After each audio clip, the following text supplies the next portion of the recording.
Alright, what's up guys? Today we are installing an OEM Audi TT-S short shifter kit in this 2008 Mark V GTI.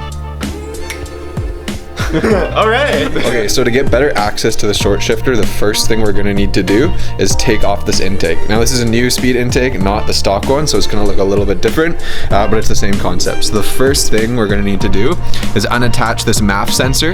You can pretty much use anything, just dig it inside the little clip here, flick it off. Obviously I unattached it before, so give it a little bit of pressure and the clip should come right off. This will allow us to actually take off the intake to give us a little bit more room. Alrighty, so Mikey boy is just undoing this one area down here. You just have to fiddle with it a little bit. It's not held on super tight. Yeah, but if you look at it, it actually looks like it's melted and kind of like cracked, so I'm sure that's just because how old my car is, but you know. Okay, so now that this is loose, we got the mass airflow sensor off, we can now kind of loosen the area down there to fully take out the intake. Oh yeah. There we go. Okay, that wasn't too bad, eh?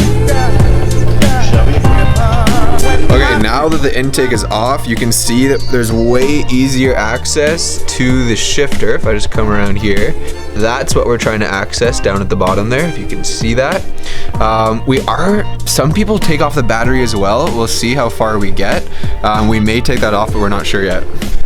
Also, we will be cleaning off these areas. Yeah, it's disgusting. We just got through winter here and we're in for a little bit of a clean for sure. On a side note, it's always good to see a little bit of leaking here. We'll have to figure that out too, but not in this video. So a lot of people did recommend to take off the battery when doing this.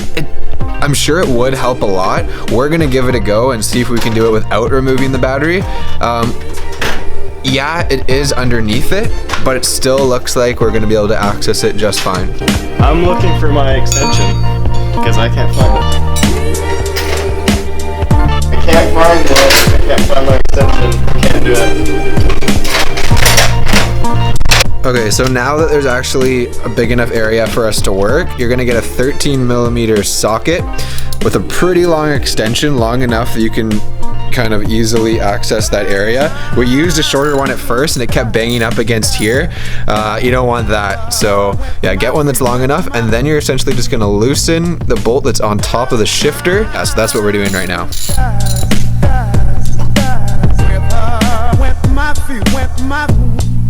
Really want to bang this thing off. The dirtiness of that shifter is disgusting. Before you remove the shifter, make sure that you put your car in neutral. Otherwise, it's going to be extremely difficult and the shifter won't move around for you to be able to remove it. Okay, so first step in removing the shifter is just unattaching this assembly here. So you just want to lightly pull up and pull it off. Probably save it for later just in case you need it again. Although the shifter that I do have does come with a replacement, it's always good to keep extras in case you need them. And there is the little bracket that we got off. It's pretty annoying to try and get, but there it is. So now you can just remove this linkage here. Oh, stuck. Alright, surprisingly, we actually successfully took off the shifter. It looks super dirty and nasty. So let's move on to the next step. In addition to taking off the shifter, you also have to take off the stock linkage.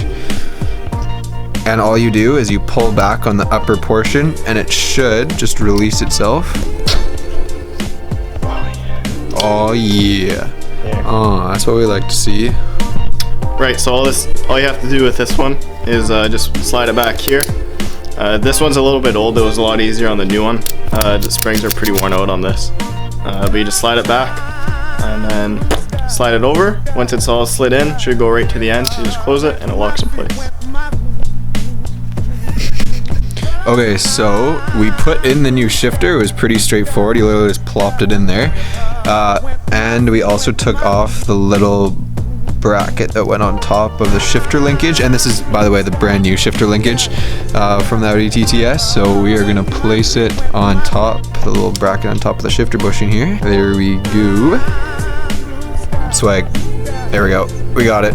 Okay, so the next thing we're gonna do is reattach the right part here. Okay, one thing we forgot to film was reattaching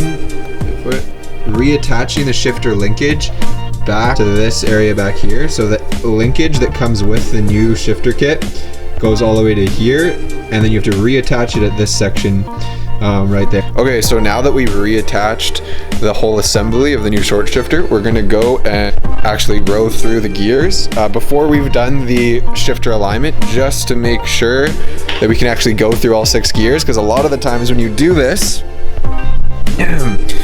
you actually won't be able to go into each gear and they'll kind of be sticky. So hopefully it'll work. So we're in neutral here. Let's try to go into first. Good. Second, third, fourth, fifth, sixth. So it does seem to work. We'll still do the shifter alignment, but everything feels pretty smooth. It definitely feels a little bit notchier than it did, and it's supposed to be, I think it was like 15 to 20% shifter throw reduction. It definitely feels shorter. It doesn't feel crazy different, but it feels newer, if that makes sense.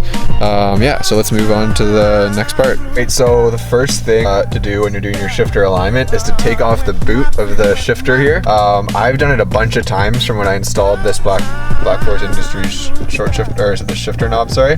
But basically what you want to do is you want to use a flathead. But basically you just want to dig it under here without trying to scratch any of the material, and then you just kind of want to pry it open all the way around. In the other instructional videos, it said to actually use proper pry tools. I don't have any of that, but yeah, so just pry it open a little bit and it should just pop right off. Mine comes off pretty easy just because, like I said, I've done it a few times, but it shouldn't be that bad. So this is the area that we're actually going to put a pin in. Apparently your GTI is supposed to come with one. I've never seen one before, but I think you can just use maybe like an Allen wrench or a nail or something like that. So that's what we're going to try to use here.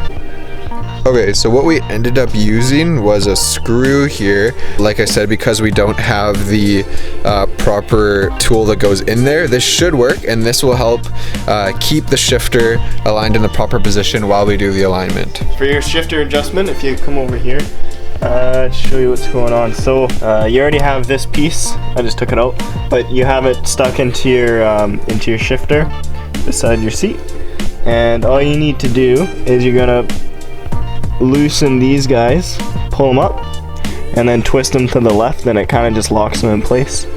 So you got to do it for this one and that one there. After you do that, you're gonna make sure it's in neutral. You're gonna push this down a little bit, and then down below. So there's this little guy down there, that little L-shaped guy. You're gonna want to flip it up, and to do that, you're gonna have to push it down. I had a lot of trouble finding out what point it would flip up at, so you kind of just got to push down and keep flipping that thing up until it'll actually go up all the way. Once it goes up, you'll actually know because it locks in place. Once it locks in place, unlock those guys so they go back in place, and then you go back, push it down a little bit, and get that L thing back to where it originally was, and after that you're pretty much all done. We didn't film this part, but we just put the intake back together.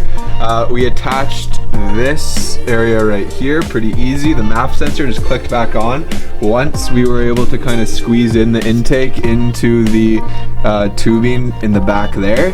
Hopefully you can see that. So now that we've done the shifter alignment, we put everything back, let's move into the car, cross our fingers, and hopefully all the gears are working pretty smoothly. Although we did kind of test it before we put the intake back because we're not loser cruisers. But yeah, so if you want to hop into the passenger seat, or not actually.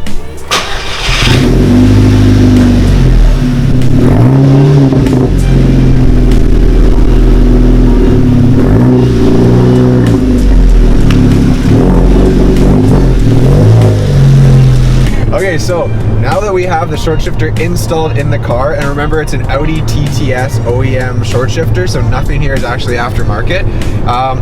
It feels like a brand new shifter, meaning like it doesn't feel crazy different. It was only supposed to be about 15 to 20% reduction in throw, forward and backwards, and it doesn't feel like a crazy difference. It just feels a little bit sharper, a little bit shorter. It feels really well kind of planted now.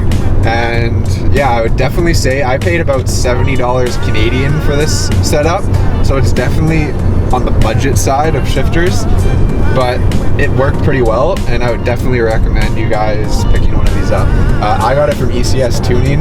I think American right now, they're about $70 down to about $50 or so. Yeah, no, did a really good job. Thanks everybody for watching our install video. Make sure you tune in next time. We'll be doing lots of fun stuff.